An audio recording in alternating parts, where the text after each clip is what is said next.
જય શ્રી કૃષ્ણ બાળકો. કેમ છો બધા? મજામાં તો છો ને? હું પણ મજામાં છું. ચાલો તો આજની વાર્તા સાંભળીએ. આજની વાર્તાનું નામ છે સંગઠનની શક્તિ. આ વાર્તા લેવામાં આવી છે બાળ નિર્માણની વાર્તાઓ ભાગ 4માંથી. તો ચાલો બાળકો આજની વાર્તા સાંભળીએ. વાત એવા એક જંગલની જે છે વિશાળ ને ઘટાદાર, જ્યાં ભાત ભાતના પક્ષી પ્રાણી ને વચમાં મોટું તળાવ, જ્યાં વડપીપળો ને લીમડો ને બોરસલીના ઝાડ, આવા સુંદર મન ઉપવનમાં બન્યો આ કેવો બનાવ.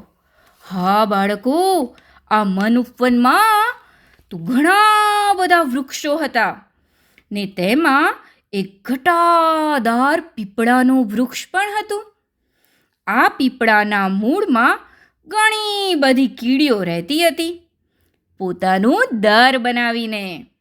આ બધી જ કીડીઓ હળી મળીને રહેતી, કામ કરતી અને મજા કરતી હતી.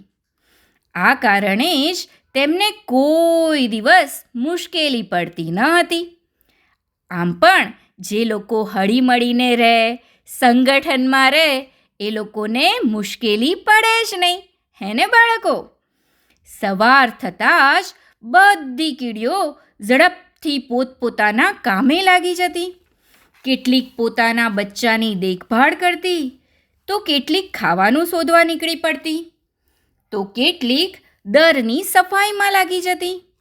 આમ તેઓ ખૂબ જ સુખ ચેનથી રહેતી હતી.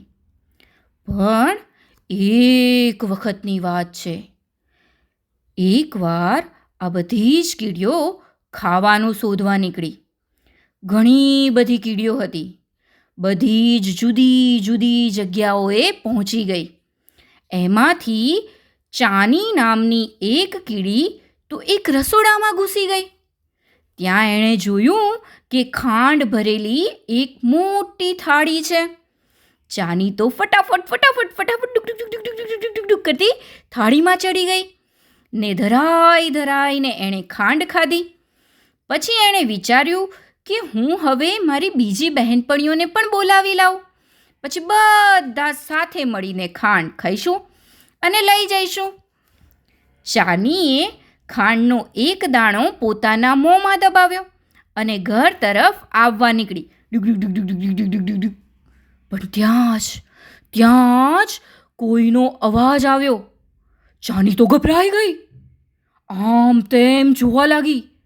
તો તેણે જોયું, રસોડામાં એક ખૂણામાં એક વંદો બેઠો હતો. ચાનીની હિલચાલ તે ક્યારનોય જોઈ રહ્યો હતો. એટલે તે બોલ્યો, બહેન, ખોટું ન લગાડતી. ક્યારનીએ બેઠી બેઠી પેટ ભરીને ખાંડ ખાધી, એમ છતાં આ મોંમાં ખાંડ લઈને કેમ જઈ રહી છે? બોલ. ચાની બોલી, આ ખાંડનો દાણો હું મારી બહેનપણીઓને ચખાડવા માટે લઈ જાઉં છું. હમણાં હું તેમને અહીં બોલાવી લાવું છું અને અમે બધા ભેગા મળીને હળી મળીને આ ખાંડ લઈ જઈશું. વંદાએ તો પોતાની મૂછો ફફડાવી અને બોલ્યો, ઓ, તમારી કીડીઓની બુદ્ધિ પણ કમાલની છે હો. એકબીજા માટે તો મરી ફીટો છો. આ કારણે જ તમારે આખો દિવસ કામ કરવું પડે છે. પોતપોતાનું કામ જુદું જુદું કરો ને તો થોડા જ સમયમાં પોતાનું કામ પતાવીને આરામ કરવા મળે, બેસવા મળે. અરે પણ દાદા, સાથે હળીમળીને કામ કરવામાં જે આનંદ છે એ એકલા કરવામાં ક્યાંથી મળે? ચાનીએ પૂછ્યું.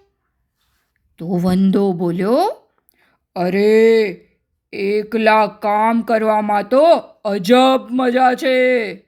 જલ્દીથી પોતાનું કામ કરો અને પછી પતાવીને આખો દિવસ આરામ જ આરામ. મને જ જો ને, જ્યારે ભૂખ લાગે ત્યારે ખાઈ લઉં છું અને પછી લેરથી આરામ કરું છું. છે કોઈની ચિંતા કે પરવા? બોલો બાળકો, આ ચાની તો આ વંદાની વાતોમાં આવવા લાગી.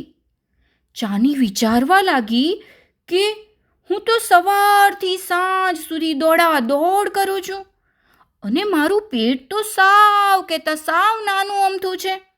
એ તો તરત જ ભરાઈ જાય છે. તો પછી આ બીજા બધાના માટે આ બધી માથાકૂટ શા માટે કરું? એટલે ચાની વંદાને કહેવા લાગી, દાદા, તમે સાચું કહો છો. હું પણ તમારી જેમ હવે મસ્તીથી એકલી રહીશ.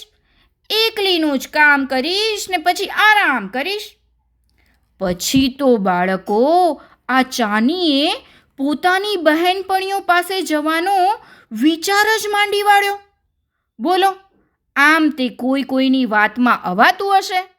તમે તો સમજુ છો એટલે સગળું જાણો છો, પણ આ ચાની ના સમજી.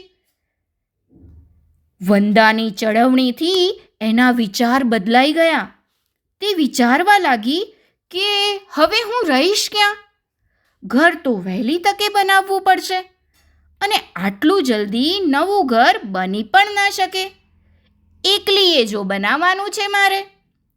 ત્યાં તો અચાનક જ એને પેલા ઝાડમાંની નાની એવી બખોલ યાદ આવી. એણે વિચાર્યું કે થોડા દિવસ બખોલમાં રહીશ.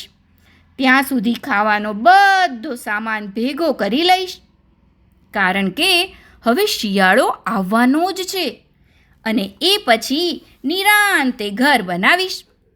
ચાની તો ઝાડની બખોલમાં પોતાના માટે બધો સામાન ભેગો કરવા લાગી. ટુક કરતી જાય, સામાન લે અને ટુક કરતી આવીને બખોલમાં મૂકે. વારંવાર તે રસોડામાં જતી અને ખાંડનો દાણો મોંમાં લઈ આવતી. આ રીતે સારી એવી ખાંડ અને અનાજ તેણે ભેગું કરી લીધું હતું. પોતાની બહેનપણીઓથી તે છુપાઈને ફરતી હતી, જેથી તેઓ તેને કાંઈ પૂછે નહીં. હે બાળકો, પણ છુપાવવું શું કામ પડે? આપણે કંઈ ખોટું કરતા હોઈએ તો જ છુપાવવાનું હોય ને, બાકી થોડું છુપાવવું જોઈએ. પણ ચાની એ પણ સમજી નહીં.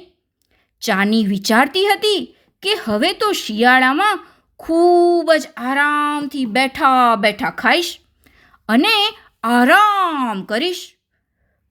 પરંતુ ચાનીનો વિચાર તો વિચાર જ રહી ગયો. એમાં બન્યું એવું ને બાળકો, કે એક રાત્રે મુશળધાર વરસાદ પડ્યો. કરા પણ ખૂબ જ પડ્યા. બખોલમાં એકલી બેઠેલી ચાની તો ગભરાવા લાગી. તે ઠંડીથી થીજી ગઈ હતી. તેને પોતાની બહેનપણીઓનું માટીનું ગરમ ઘર યાદ આવવા લાગ્યું હતું. વરસાદની ઝાપટોના કારણે ચાનીની બધી ખાંડ તો ઓગળીને વહી ગઈ અને અનાજ પણ તણાવા લાગ્યું હતું. એની બખોલ પણ ભીની થઈ ગઈ હતી. ચાનીનું જીવવું પણ હવે શક્ય ન હતું. પણ ત્યાં જ વરસાદ રોકાઈ ગયો. એટલે ચાની ફટફટ કરતી સૂકી જગ્યાની શોધમાં બહાર નીકળી. સૂકી જગ્યા શોધતા ચાની હવે થાકી ગઈ હતી, હારી ગઈ હતી. પણ ત્યાં જ અચાનક એનો પગ લપસ્યો અને તે ભફાંગ કરતી નીચે પડી ગઈ. તે બેભાન થઈ ગઈ બાળકો. ઘણા વખતથી તેણે ખાધું નહોતું ને. આજે સવારમાં તડકો નીકળ્યો હતો, એટલે ઘણી બધી કીડીઓ પોતાના ઝાડના મૂળમાં બનેલા ઘરમાંથી બહાર નીકળી હતી. ત્યાં અચાનક એક કીડીની નજર ચાની ઉપર પડી. તેણે તો બૂમ જ પાડી, અરે, આ તો ચાની છે, જો અહીં છે. આપણે છેલ્લા 1 અઠવાડિયાથી એને શોધી રહ્યા છીએ અને આ તો અહીં છે. બધી જ કીડીઓ તેની આસપાસ ભેગી થઈ ગઈ. બધાએ મળીને તેની ખૂબ સારવાર કરી. તેથી તે ખૂબ જ જલ્દીથી ભાનમાં આવી ગઈ. ચાનીએ આંખો ખોલી અને જોયું તો બધી કીડીઓ તેની આજુબાજુ વીંટળાયેલી હતી અને કહી રહી હતી, અરે, તું સારી તો છે ને? તને શું થઈ ગયું હતું? તું ક્યાં જતી રહી હતી? તારા વગર અમને ફાવતું નહોતું.